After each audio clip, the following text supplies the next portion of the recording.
Level up your success with the ICABA World Network, where accomplished Black professionals and entrepreneurs have created a thriving global ecosystem built from valuable connections and impactful collaborations. Be a part of a trusted network that uplifts, inspires, and enhances your success. Join like-minded and leading Black professionals to foster meaningful relationships, unlock opportunities, and access the resources you need to thrive in your career, business, and life. Go to ICABAWorldNetwork.com and join today.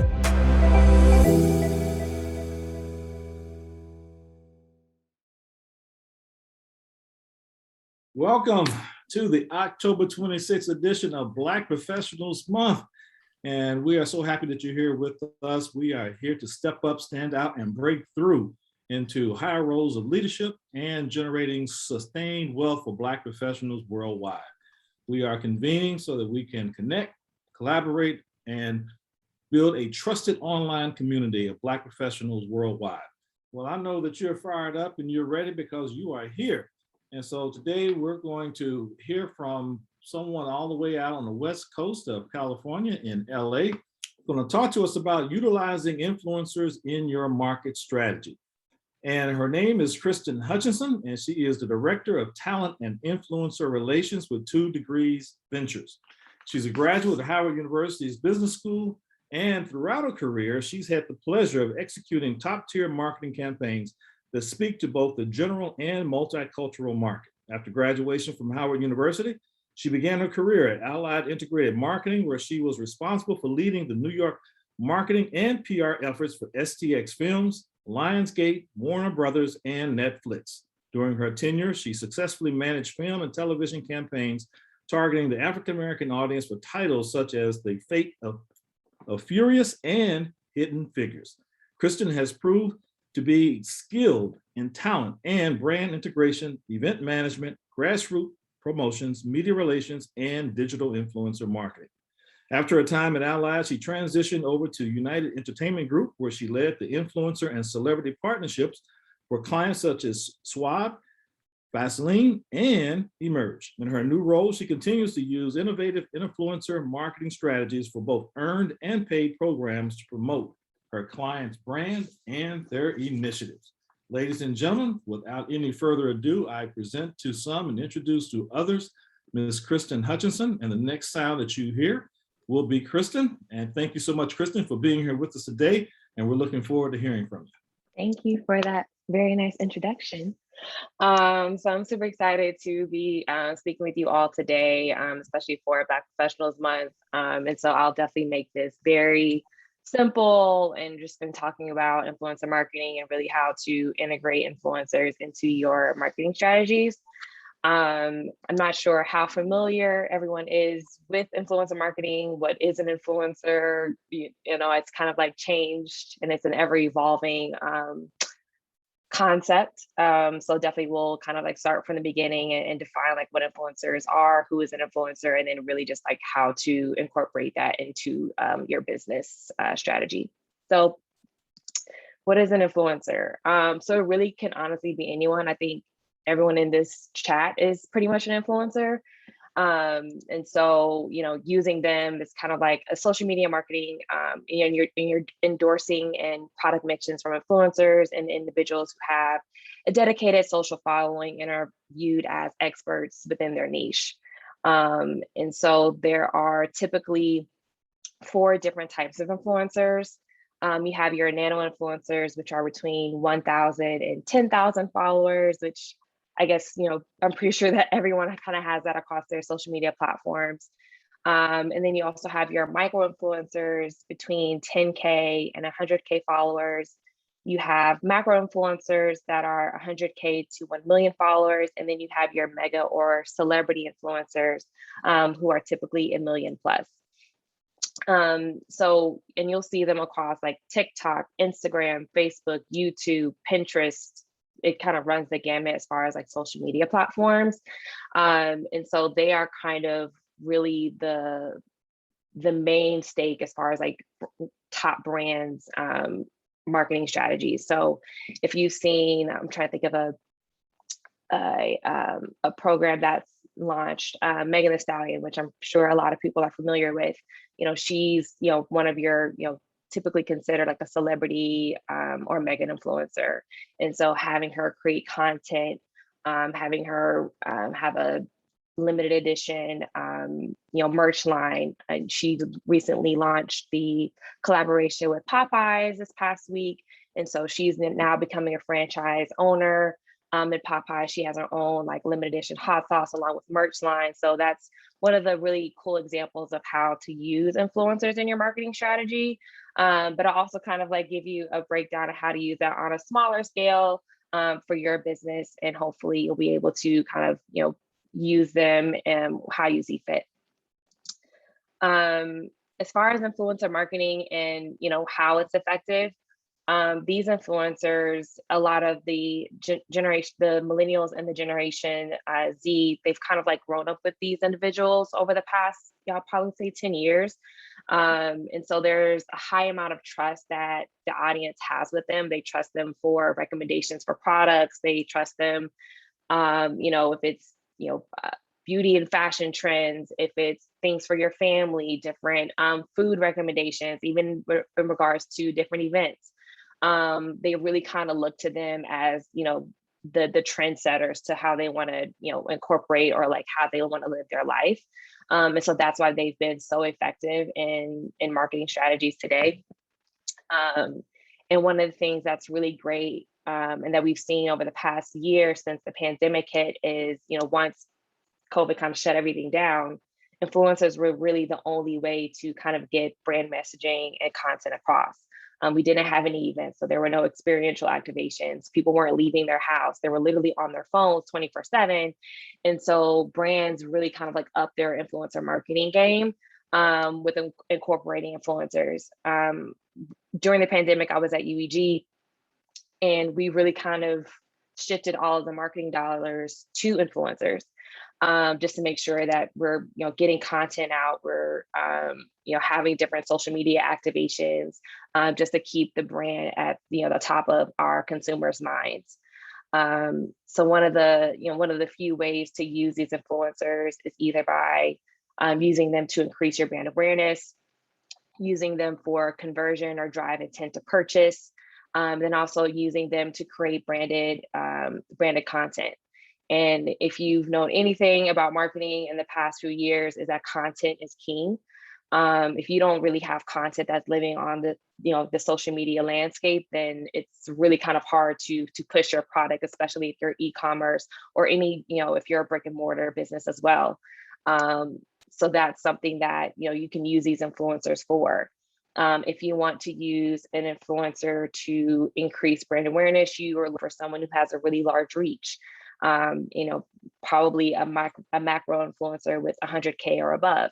If you're looking for someone to, drive conversion and drive intent to purchase, you're looking for someone who has a high engagement rate, which is typically 3% to 5% or even above.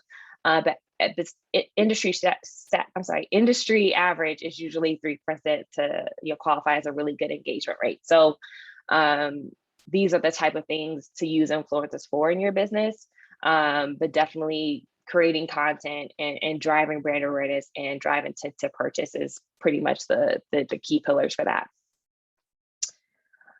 As far as utilizing them in your marketing strategy, I'm sure everyone has created a marketing strategy in the past. So identifying whatever your overarching campaign strategy is, what is the story that you're trying to tell? What are your campaign goals? So identifying those and then being able to implement the influencers into that. Is it awareness? Is it engagement? Is it both? And then once you identify that overarching campaign strategy, definitely want to incorporate your influencers and have like several different touch point moments over a short or long-term period. One of the things that I like to do in my strategies is having influencers engage over a 1 to 3 month time period, or if it's a longer program, something, at least 6 months. So having them post once a month and also having a variation of content. So if it's IG Reels, if it's TikToks, if it's, social media takeover via IG Live. Those are the different type of things that I like to incorporate into their program. And that shows that it's not just a one-off and it's just a paid opportunity for influencers. It really shows that there's an authentic and organic relationship between the brand and the influencer. And then hopefully that comes across to their audience that they're following. One of the other things that I think is super important in creating your influencer marketing strategy is having the influencers live beyond the social media landscape. So having some in real life moments. So now that, the world is opening up, if you're having a launch event, if you're having any other type of events, or if you're, having a booth somewhere, like inviting the influencers to come out and to participate in creating some type of exclusive experience for them to be able to share on social in an organic way outside of the paid posts that you're already contracted them for. Another thing is having exclusive and limited edition collaborations, like I mentioned with the Megan Thee Stallion and Popeyes partnership. Those are really, really hot right now. One of the top performing ones that are coming to mind is like Saweetie and McDonald's. She had a limited edition combo meal at McDonald's, and also had like a Brandon Blackwood bag, which is a Black designer, and he created a bag for McDonald's. So it gives something to consumers to kind of hold and that's tangible outside of the social media content that she was producing for them. And when I say with content, I definitely, there's influencer produced content, and then there's also brand produced content. And I think using a mixture of both is super effective. So if you do have the means to set up a photo shoot or a content shoot with the influencers where you're kind of being the producer and you're, putting a lot of dollars behind it, I think that's super effective because it comes off as very like elite. It comes off very elite and it just kind of looks like a real ad, but also incorporating their influencer produced content just because it comes off authentic and they're able to kind of have creative reign over the branded posts that you have contracted them for. One of the really important things of influencer marketing is how to choose the right influencer.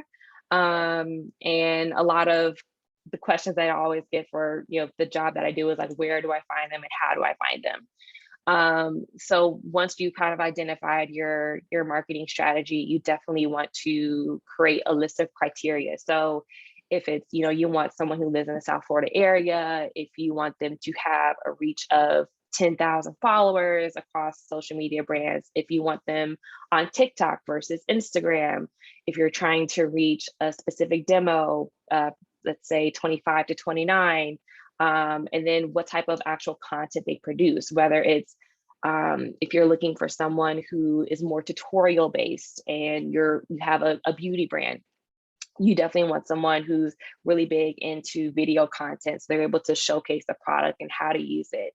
And then also wanted to look at their engagement rates. So as I mentioned before, if you're looking for someone to, drive, intent to purchase, you want someone who has a super high engagement rate, which means that, their audience is really engaged and they're liking, they're commenting, they're sharing the posts, they're interacting with their content.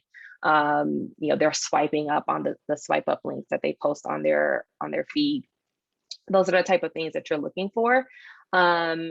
And there are a few different ways to achieve that in your search. One that I typically use a lot is just organic searching. So I'm always on Instagram, I'm always on TikTok, I'm always on YouTube seeing, what new influencers are out there, what are the different trends. Just because, sometimes like you'll find a really cool gem of an influencer or a talent that you would have never found. And so just being on these platforms, you're able to kind of see different people that, meet your criteria. If you don't have the time to search on Instagram all day, there's also a few different platforms that could help you be more effective in your searching. There's Julius, which is something that I currently use at my job at 2 Degrees. There's Creator IQ. And there's also something called Influence City. And so those platforms, have a huge database of influencers worldwide. And so you're able to, kind of filter down your search and say like, hey, I want a African American influencer who has a really high engagement rate of 3 to 5%.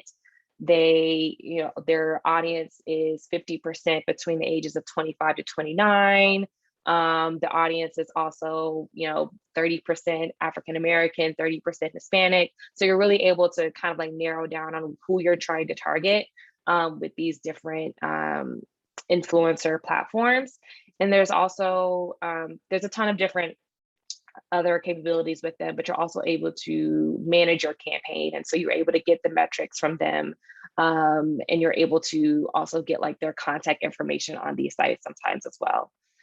So those three are definitely one of the top influencer marketing platforms that I suggest people to use when it comes to searching and then managing and executing your campaign. But definitely think that being on the platform yourself is super helpful because you're able to see the different trends that are happening in social media. It moves very, very fast. Last year right before the pandemic hit, TikTok really wasn't a huge thing. It was really kind of like the teens and like that was something that they were into. But now all that I know and all that I am working on currently is with TikTok. It's with Generation Z. So definitely making sure that you're on these platforms to see what's coming because it's going to move super fast and you don't want to be the last one to come onto a trend. And when speaking of trends, also the trend of the different content. So the way that these social media platforms do their algorithms is really important to understand. So Instagram, I think about quarterly, they put out like a newsletter or some messaging about how they're moving their platform forward.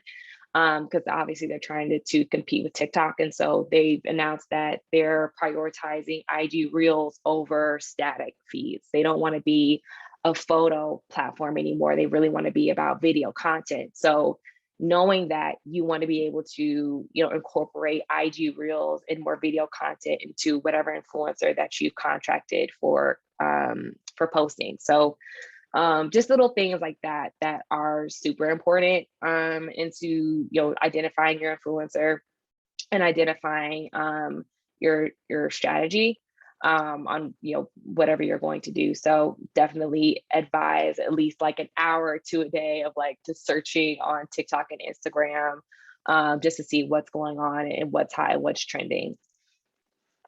And then the last kind of point I wanted to make is just like how to create an effective influencer marketing strategy. So as I mentioned, content is king, and the key is really to create authentic content that the influencer's audience will love, but still incorporate your brand messaging. So one of the things that I even have trouble with some of my clients is, we hire an influencer to create content, and obviously we give them a brief on, hey, like these are the different brand messagings that we want you to get across in your content, but we still want it to be authentic. So we don't want to give them a script where it's reading off like an ad because then that won't perform well. You definitely want to be able to give them creative leeway to create their content and for it to post because they really are the expert. They know their audience, they know what they like. And so you definitely have to have some level of trust with the influencer to get your point across. And I think, again, incorporating different viral social media trends. So, one of the trends that was really popular like a month or so ago is, tell me you listen to reggaeton without telling me you listen to reggaeton. And so that's something that we've incorporated with Spotify, which is one of my current clients. Different trends like that you are seeing that you can somehow incorporate into your business and whatever industry that you're in. And also I think incorporating and having a paid or whitelisting behind your high performing posts. So if you do choose to use one of the platforms that I mentioned, like the Julius or the Creator IQ, you're able to see, which posts have performed well and they're doing well as far as like engagements and comments. And if you want to kind of amplify that messaging, put some paid behind it. So whitelist that, turn it into an ad and have your swipe up link to whatever your website is, your product site is. And that will kind of like help amplify that messaging. Doing some organic reposting of the influencer that you contracted and post them on your brand page. Also recommend, when you see comments under the influencers page, interact with them, because it really just strengthens the relationship and just shows that like, hey, this is authentic. One of the things that is super fun is like, I don't know if people have seen like, put on Twitter, and you'll see like Wendy's is pretty known for commenting and interacting with their fans on Twitter. Is if there's something going on in pop culture, and they'll make a comment about it, and it's coming from Wendy's, and it has nothing to do with chicken nuggets or like whatever is on their meal, but it's keeping them in the conversation. It's keeping them in pop culture, and they're just kind of interacting. So don't feel like, oh, the influencer did all the work and they posted it, it's fine. Like, definitely still interact with the consumers, because you just never know if someone's like, oh my god, I love this skincare product, I've been thinking about using it. Comment and say, hey, we love to send you something, or we'd love for you to check us out. Here's the link to purchase. So those are like really cool things to incorporate when you're using influencers. One of the other things that I forgot to mention when choosing the right influencer, if you've seen someone who has given you organic love, and they're posting just because they got the product, definitely send them something. So send them a mailer, send them like some gifts, some product.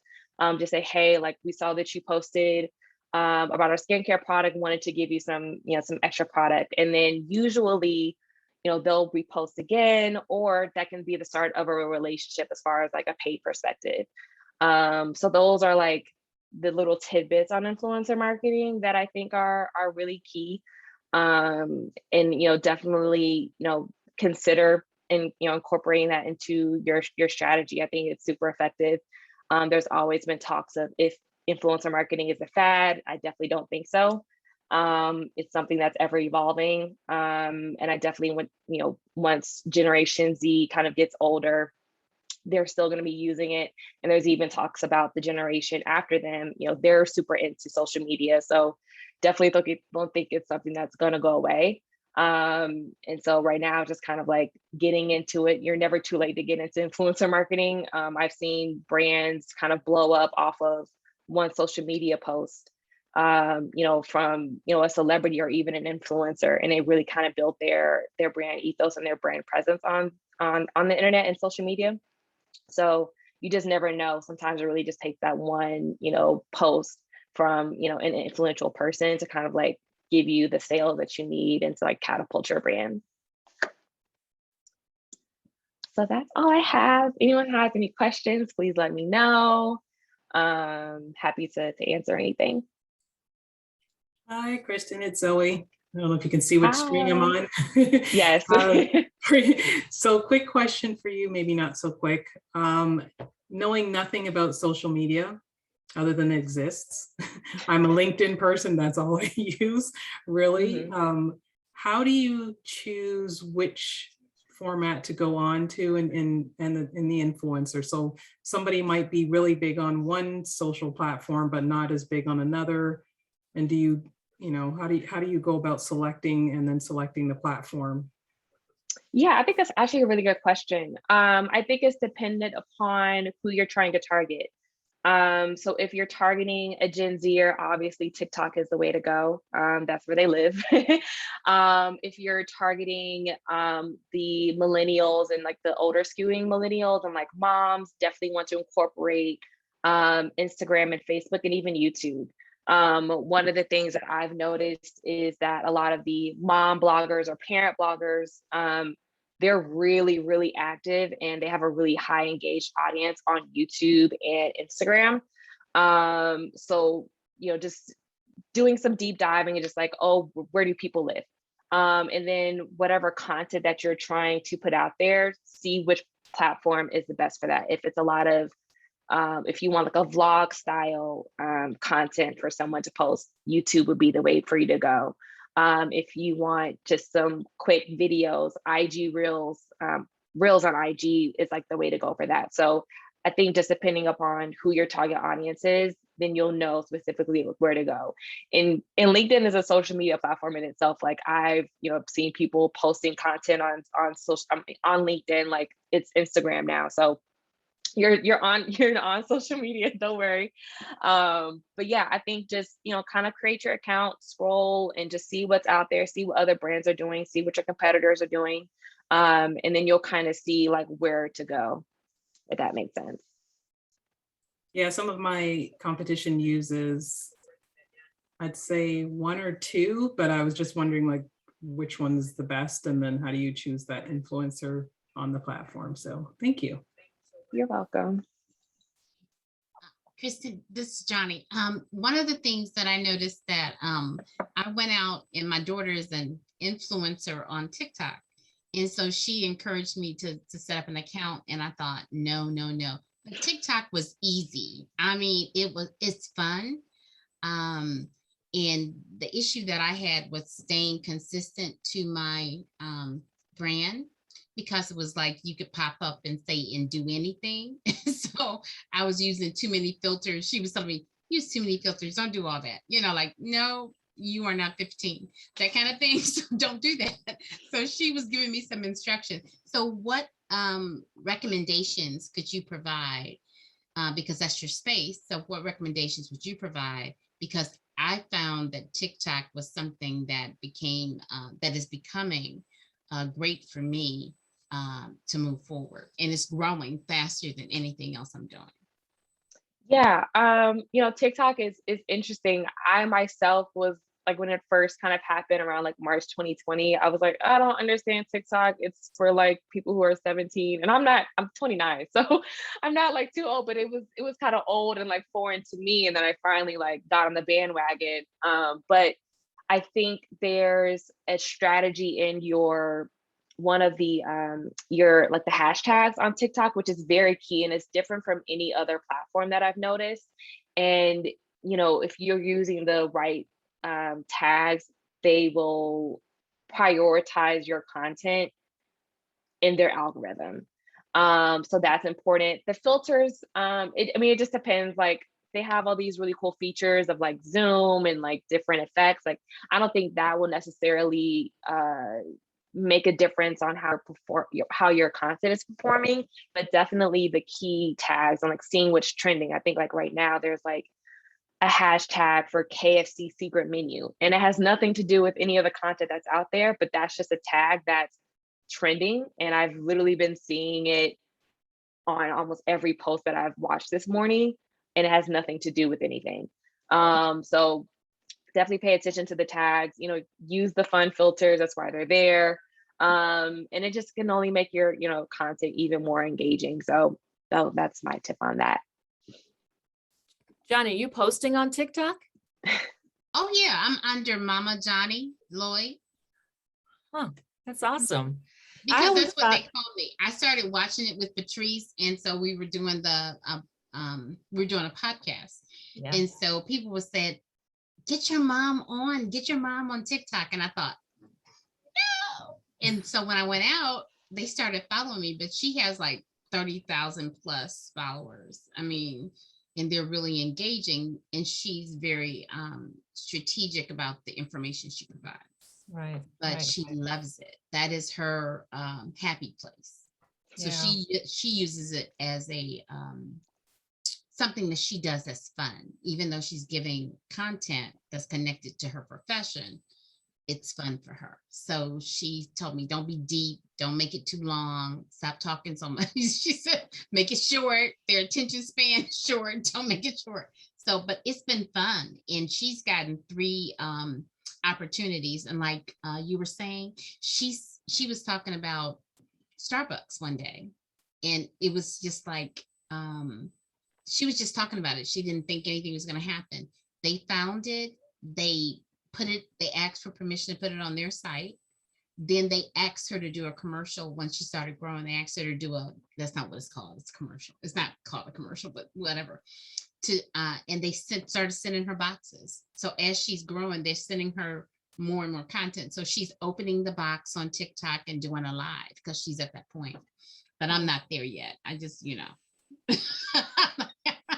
just Yeah. having fun. So yeah. So Kristen, it's interesting. What's the difference as far as influence using this marketing platform between Instagram and TikTok, and which is more influential, and does it depend? Is it broken down by target as far as demographic? What is the biggest difference? Yeah, I think, one of the things that we're currently working on with Spotify, they are really honed in on targeting the Gen Zers. That's all I hear day in and day out. So we're really heavy onto TikTok content, but because TikTok is still fairly new, it doesn't have, unless you're like a really major star on TikTok, or like a Addison Rae or a Noah Beck, Instagram still has a far larger reach. So I definitely recommend both. So one of the things that we just wrapped a campaign this week, or last week, and we had a TikTok on there, but we also had syndication onto Instagram. So we can still get both audiences. So definitely, like, I for sure recommend, syndicating your content across all platforms if you're unsure. And maybe that's a good test for you, Zoe, is just like, if you syndicate, your content across all platforms, and then you get the metrics back and you're like, okay, this person has a 5% engagement rate on Facebook, but Instagram, I have, 300 swipe ups from their swipe up link. Then you'll be able to see really where your focus needs to go to, depending upon, those results. But I think Instagram is really trying to compete with TikTok.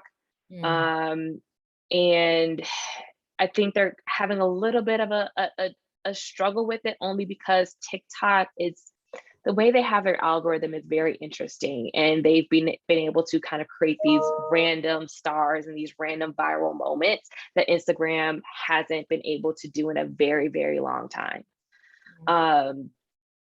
So yeah, it's very interesting between like choosing TikTok and Instagram, but for right now, I definitely recommend trying to do both. Got it. Okay. Any other questions out there? Because I do have one more if no one has any other questions.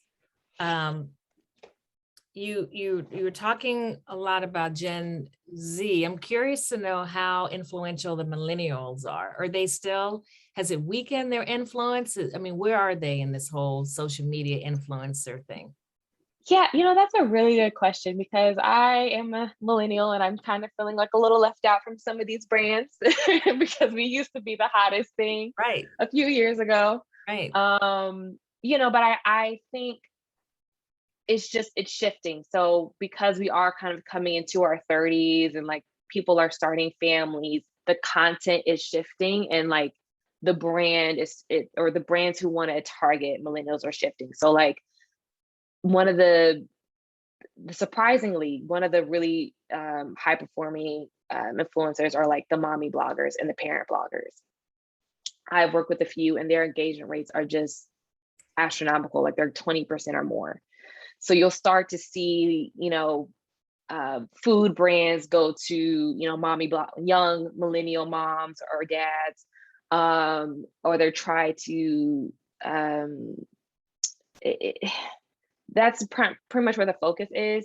But I think millennials are still important, an important audience to target, especially now we're kind of in a place where like we're making a little more money. If it's travel, we now have like that income to do, fun things like that, more of experiences instead of like, a shoe or something like that. Like I think it's just our interests are kind of shifting as we age out. So age out, that sounds so bad.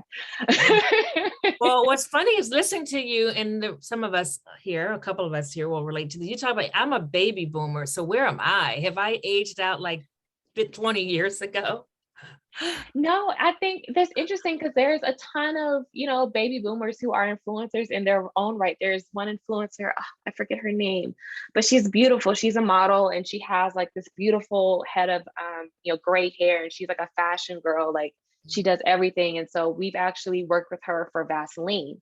So if we have like these, kind of staple brands, like, like all the Unilever brands, like they'll kind of go to those women because they have more of a story to tell. And especially like I remember she had been using Vaseline for years. And like, I think our campaign at that time was Vaseline is for all skin types of all ages, ethnicities. So she kind of fit that mold.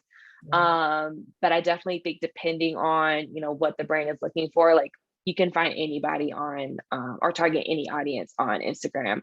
Facebook definitely is probably a better fit for like the baby boomers and above, but there's still definitely a pretty good amount of that audience on Instagram for sure.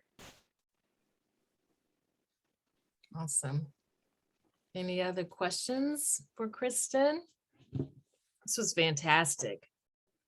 It really was lots of info. One of the examples you used, Wendy's, and I do notice companies or brands that are staying on top of things that happen. I can't remember, there was something maybe about 5 years ago, and there was a power outage at a ballpark during a game or something. And one of the brands, I can't remember what brand it was Reese's or something, some candy bar, and they jumped right on it and did something. I can't remember, but I remember thinking, wow, that was really cool. Like people are definitely, their social media team, I guess, is right there to jump on whatever's happening in real life and using it in a fun way to make their brand relevant for that situation at that particular moment. And they, of course, are engaging with their targeted demographic. It's really a smart thing to do for sure.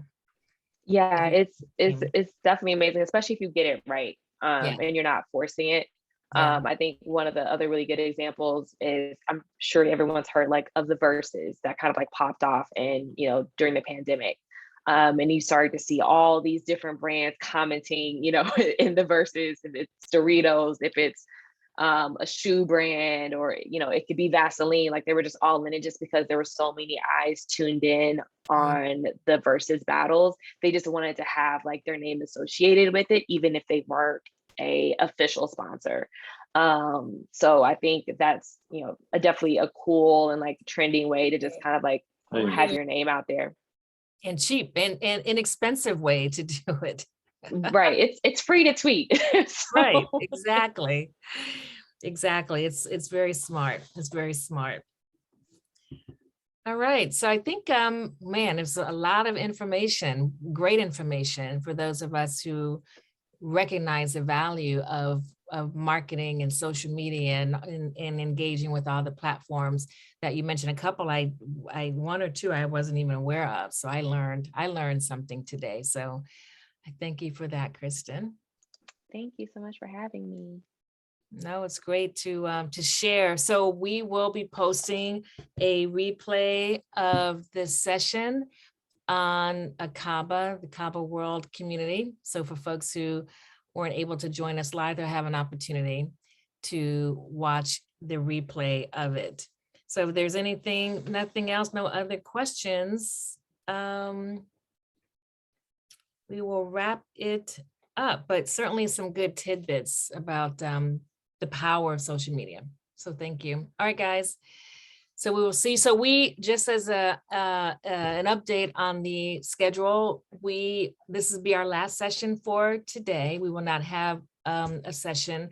We are looking at possibly rescheduling Naomi Hutchinson for later this week. Of course, it has to be this week because we're done this week. So we're looking to reschedule that. So please stay tuned to the BPM calendar and see when we are going to bring Naomi back. Okay. So have a good rest of your evening, and I will see you tomorrow. All right. Thank you, guys. Bye. Thank you.